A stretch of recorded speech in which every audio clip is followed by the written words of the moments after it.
Hey everyone, Stanley884 here, and we're going to dig back into the movie toy line. We're going back to 2009's Revenge of the Fallen, and we're going to dig a toy out of my toy box, and today it is Revenge of the Fallen Dirge. Now this is the Movieverse take on Dirge, which is nothing like their takes on Starscream or his repainted versions into other characters such as Thundercracker that came out during the 2007 and 2009 lines.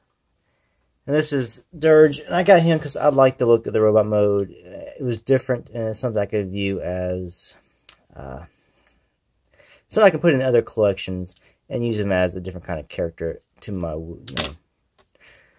to whatever decision I want him to be. I think his mine has this one missile here that it fires prematurely a lot. I don't understand. I don't have that problem, but this does.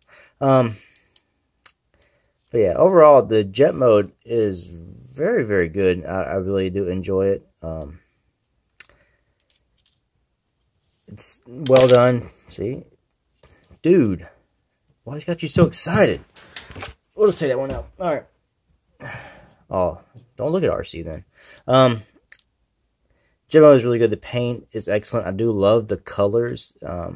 The gold and this sort of a what you call a sea green kind of color. On camera it comes out more of a blue, but in person it's more of a green blue, and it's nice. I do like it. Little bits of black and silver in it overall. Now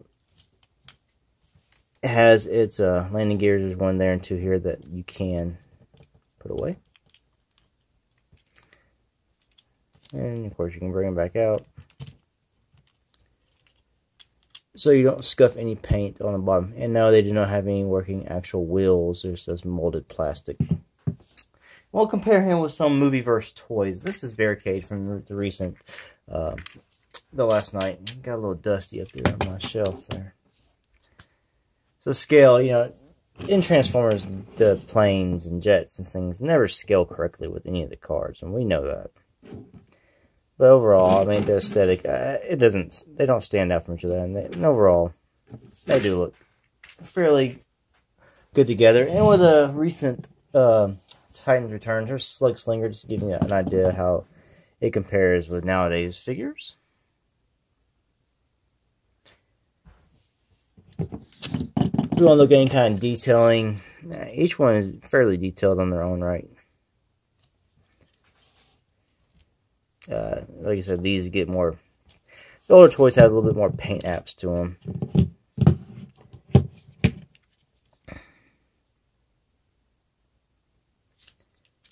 Underbellies. And of course, the transformation is a lot more involved, especially with the Revenge of the Fallen line. Those are figures from that movie that irritated me. I could not, you know, they took an hour to do. Mixmaster, I'm looking at you. I gave up on that one at one point and just went back to robot mode.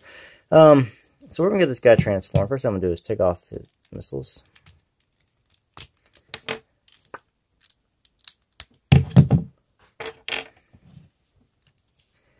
And he's easier to go, of course, from alt to robot than it is going robot to alt. Everything tabs in fairly well on this guy, except for this. I do have troubles every now and then with the wings getting on the tab in back here, but you can fiddle with it, and it eventually will get in there. Now I'm going to go ahead and move up the landing gears. The next thing I'm going to do is untab this whole section here. You just grab it by the intakes here, and you just pull it out. Then untabs this whole wing section from the main body, and these will actually become his legs. And engineering, his torso is actually in here, and these parts are his arms. So, yeah. So you come down here, underneath, and you see these parts here. You want to fold them together like so, and this will form his crotch. So you just want to tab it together, and you can bring it down somewhat. And this is going to be his back, and this is going to be his front. So what you want to do now is you want to grab this whole section here, and you want to untag this.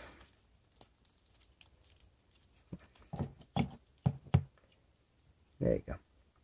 And take this back part off of the wings off. You can see there's one of his arms right there.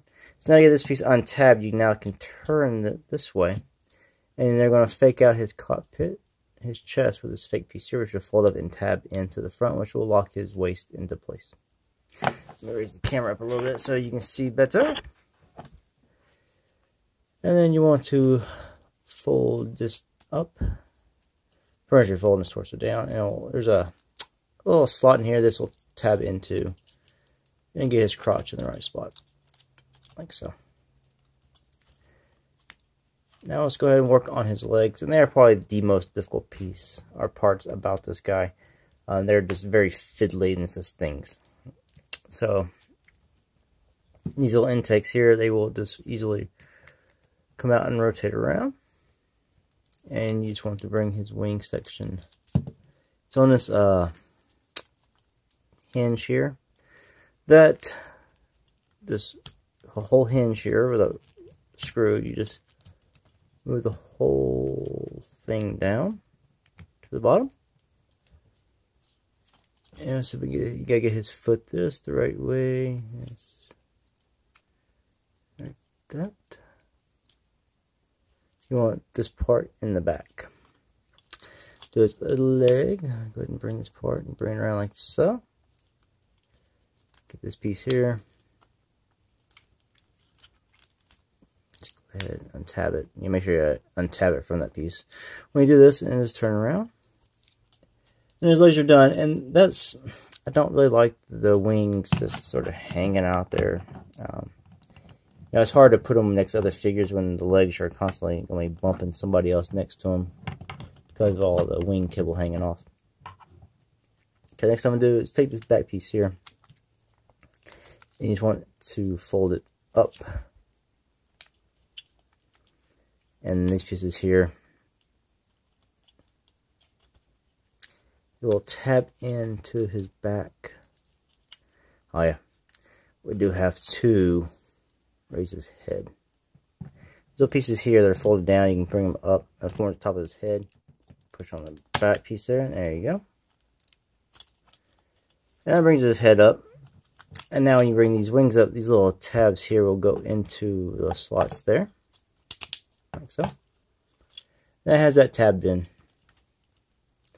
And you ever see this arm's already out, you just rotate it till you get the yellow part to the face of the front. Bring it down. This just kind of folds in on itself here. And there are little slots here that will go in these tabs. And then bring it down. And there's also a tab right there on his arm that will go in the little slot here. It pops out easily, but it's easily just step back on. Then you just other arm is rotated around so the yellow is showing. Bring this piece out, open up his cockpit, bring out his arm, close it right down. And this one has limited movement because it's pretty much the whole front of the jet. So, and that is Dirge transformed. Trying to get his legs to work. And you can see that's probably one of my biggest gripe right there is just the amount of kibble and everything hanging off this dude. You can also take his guns and place them on him here.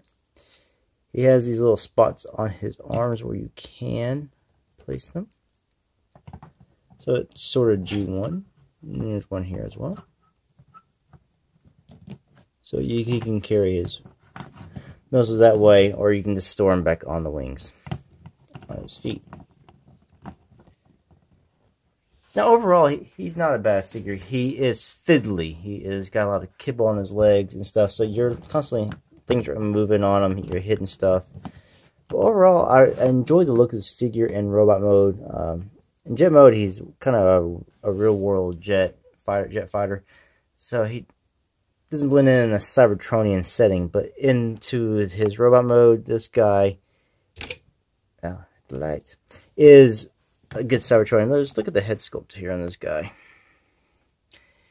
It's, to me, it's unique. I like it. He has Does he have good light piping? I don't know if he has. Yeah, he's got light piping. Let's see. Let's get in. There we go. It's shines a little pink. So, like I said, overall, he's a good figure. Overall, I do like him. I use him for I use him as like the head of a prison on Cybertron. I think he's a Decepticon Cybertronian who wants to be somebody. Be somebody. So we're just doing comparison robot mode with here's Extinction's Galvatron. Since he is in the Movieverse line, you can actually see how they scale together. You can tell he is not a big guy, and as you can tell, that's my complaint. He's fiddly. So he's not a big guy, but to me, I do like the look of the figure. I got ever since I saw it. I thought he was unique. He was one of the ones that struck me. Him and Terra Dive, and so they're like, well, they're different, they're unique. I want them. So when you turn his arms, also his boobies move. See it there? So that's a unique little thing. As a, jeez, dude. So that's a neat little feature where he's got his boobies are moving with like the gears inside his chest. My pros in this guy is his robot mode is unique. His head sculpt is great. I do love the look of him in robot mode. I love the head sculpt. I love the chest sculpt.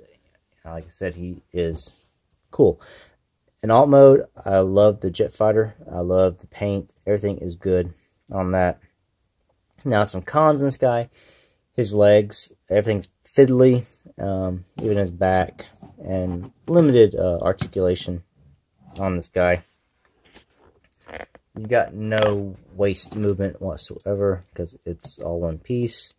Once you lock it in, it tabs here, tabs up there. He's not getting much out of his waist. Arms you don't get much out of is because this is the whole cockpit of the jet, front end, nose, and everything. So you're limited on that. This one is fine. You got this little shield on his arm, which is kind of cool with the Decepticon logo, which is the back part of the jet. It's fine. Legs, you got articulation, but as I said, you got the fiddly bits on him, and he has a lot of ankle, articulation based on transformation and hips. But like I said, overall, he was different enough from Starscream that he stood out to me. I like the look of this guy.